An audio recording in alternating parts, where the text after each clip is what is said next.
Hi Switch Up family, and welcome back to Switch Up. As many of you will know from watching the channel, I am a huge adventure game fan of old. I discovered that the term adventure game came from a 1970s text-based computer game called Colossal Cave Adventure. Its main features were storytelling, exploration and puzzle solving, and it's widely believed to have been the originator of all of the games that came after that, such as Beneath a Steel Sky, Future Wars, King's Quest, Space Quest, Simon the Sorcerer, Lure of the Temptress, and even Indiana Jones from LucasArts, to name but a few. In the late 90s and early 2000s, when white label games were beginning to peter out, it became a rarity for new companies to create point-and-click adventures, and even big companies at the time like Westwood and Virgin struggled to maintain sales with their popular franchises. With the advent of touchscreen tablets and phones, however, adventure games and point-and-clicks in general saw a real revival, and now, as we have the Nintendo Switch, it's seen a huge influx of what's quite possibly my favourite genre of all time. I've waited a while to do it,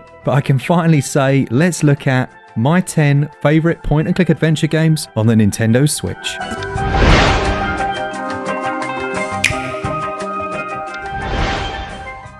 Coming in at number 10 for me then, we actually have two titles, and it's the Inner World series. These are classic style hand-drawn adventure games that take place in the slightly twisted world of Hesperia as you play as Robert and Laura. Now, I enjoyed this originally on mobile devices, and if that's going to put you off then so be it, but it really shouldn't. The hand-drawn visuals are lovely, and there's a strange dictatorship going on here. There are almost undertones of fascist rule, with no small nod to Nazi Germany. The main character is very charming indeed, and everyone in this strange world has a whistle for a nose. The entire world here is ventilated by 3 wind fountains, which inevitably cease to blow, and that's where you have to step in to try and save the day. It's a charming little point-and-click adventure game. The puzzles aren't too complex, to be honest, but the characterization of the other people within the world and the many scenes of hand-painted background really make for a charming and enjoyable time. A great pair of games, and well at home on the Nintendo Switch. More game hints at you than the number of Let's Play videos you can find on the net. Belittlement, a wrongly denounced expression in our modern world, is one of the most effective instruments of the adventure genre. Adventures offer the great possibility to deal with topics like dictatorship, theft, or murder in a refreshingly unbiased way. Just try it out yourself. It's quite scary how many of these games are almost as old as some of us are. The next title or titles are the Syberia Series, and these originally launched back in 2002. They did well enough to spawn a sequel and then a third title that was released with a 3D art style, and there's a fourth title currently in the works called Syberia: The World Before. The stories centre around Kate Walker. She's an American lawyer who's been given the job of selling or overseeing the sale of a big company. One of the key features of the series is the frozen settings, which not only serve as a stark contrasted background to some of the more interesting characters, but they convey a mood and atmosphere throughout each of the games. Don't expect a huge amount of work done on these. I mean, they could have done more to update the visuals and things like that. These really are just faithful ports of the classic adventure game of old, but there's still enough here, I would say, for adventure game fans to sink their teeth into. Next up, we have Detective Gallo, which describes itself as a point-and-click noir adventure, and it's a completely different atmosphere and tone to the previous two games. There have been a number of plant-based homicides, and as the rather sharp-tongued Detective Gallo, you set about trying to solve this sarcastic adventure title. There was a touch of Day of the Tentacle about the visuals, and while the dialogue wasn't always on point, it really did feel like I was taking a classic adventure game on PC for a spin. The guy you play as is grumpy, quite abusive, but very funny at times. I think I enjoyed this one more than most people. It received about a 7 out of 10 on Metacritic, but if you know what you're getting into and perhaps find it on a sale, worth checking out. Rule number 1000 of Gallo. Never let Gallo lose his patience, or Gallo will make you lose something else. Already done? Have you found who the killer is? You won't believe it, but No.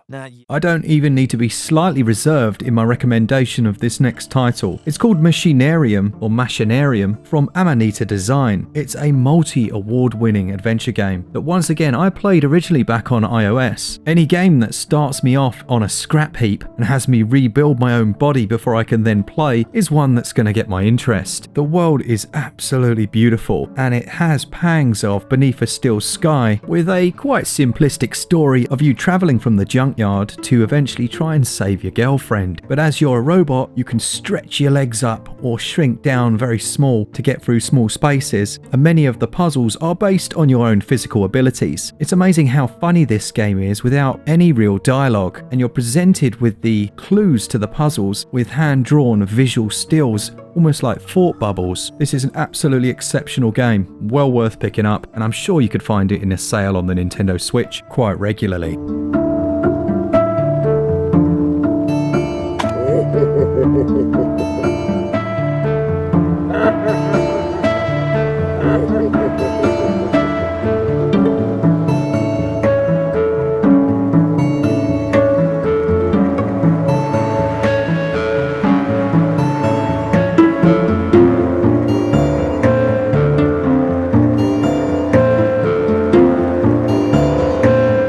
In at number 6 then, we have Nelly Cootalot and the Foul Fleet. With Baron Widebeard up to some fishy business with the local bird life, your tale begins as Nelly chasing him down. One of the most important things for me in any adventure game are the characters that inhabit the world, and here they are brilliantly voice acted. You're looking at the voices of some of the Broken Sword 5 characters, Hitchhiker's Guide to the Galaxy, as well as the Doctor Who series, and the world was hand-drawn by the award-winning comedian and filmmaker Alasdair Beckett King. You're looking at over 45 characters in 35 hand-painted locations, and many games try and capture that Britishness that other countries seem to think we have. This one definitely achieves it. If I can see it, then hopefully the rest of you can as well. Completely bonkers at times, full of fun with some great puzzles. You must stop my treacherous brother.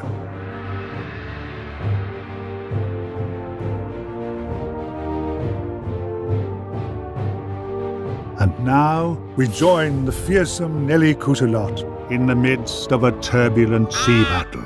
Great! See you in the dinghy!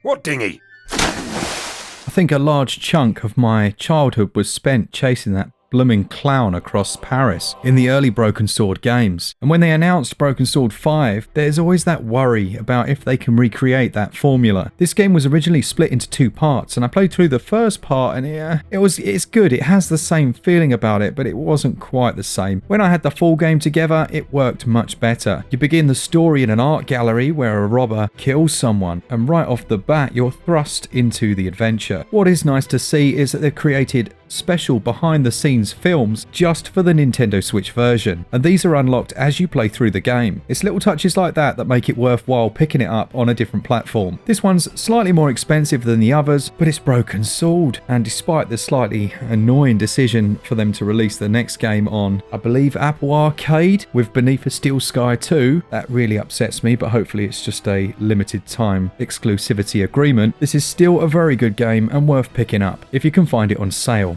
As it stands, it's £25, perhaps a touch high unless you're going to find it physical.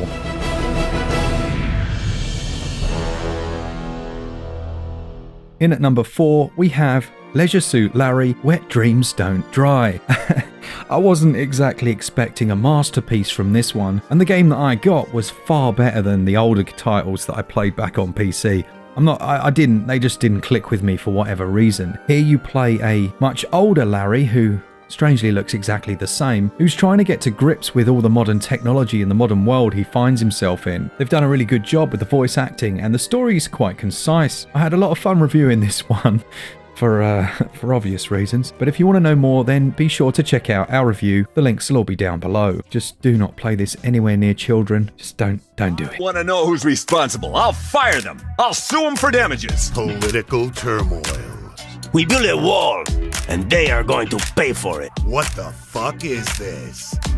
It's spit in my mouth, you animal! Oh yes, call me animal names. I've actually spoken really recently about our number 3 game, and that's the outstanding Thimbleweed Park. Forget Mulder and Scully, the two agents you take control of here are far more sarcastic, but with the wonderful writing of Ron Gilbert, Gary Winnick, and a style that you're going to be familiar with, this neo-noir mystery set in 1987 is hugely enjoyable. It's full of adult humour, but not in a obvious way. There are several subtle jokes that will make you cringe just as much as they make you laugh. You've got the casual and hard mode as well, so there'll be more than one playthrough here, and it's all wrapped up in that classic style which now looks just as good as the day it first graced my Amiga. I don't remember calling the Federinos.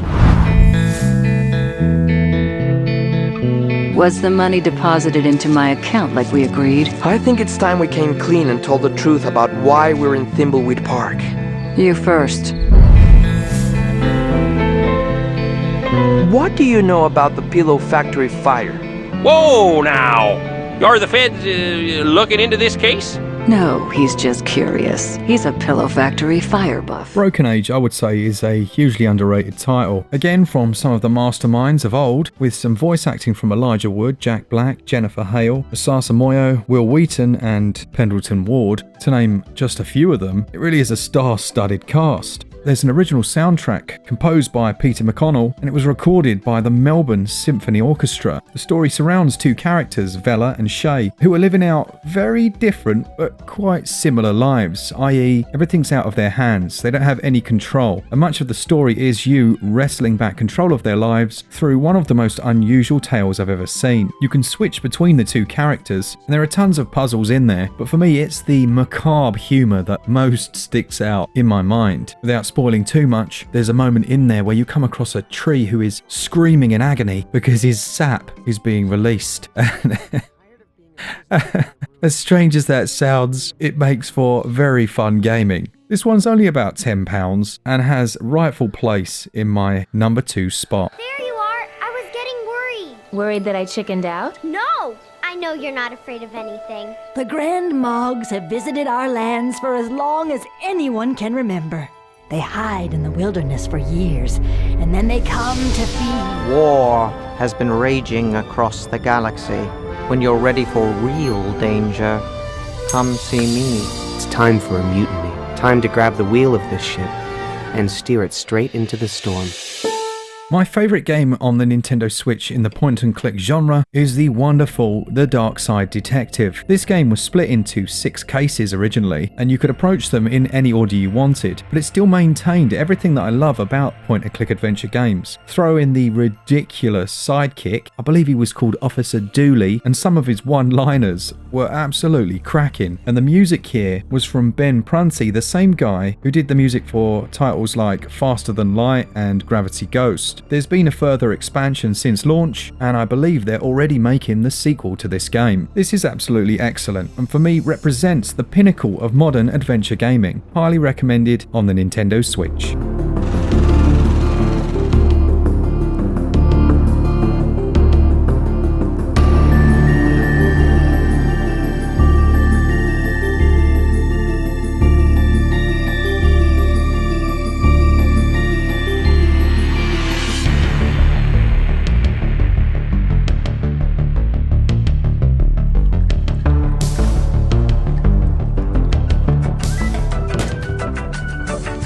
So there we have it. These are my 10 best point-and-click adventure games on the Nintendo Switch. Don't panic, I know we have things like Grim Fandango, but with its tank-based controls, it didn't qualify for my list as a point-and-click adventure game. Still, it's one of the best on any platform. Honourable mentions go to Bold Boy, Deponia, which is a series I know many people love, but I've not actually played myself, and the Journey Down trilogy, which are great classic games, but didn't quite make the cut this time round. Let me know down in the comments what your favourite adventure game of all time was, and if you'll be picking up any of these ones. And as always, for all things Switch all the time, keep it Switch up. Cheers guys, see ya!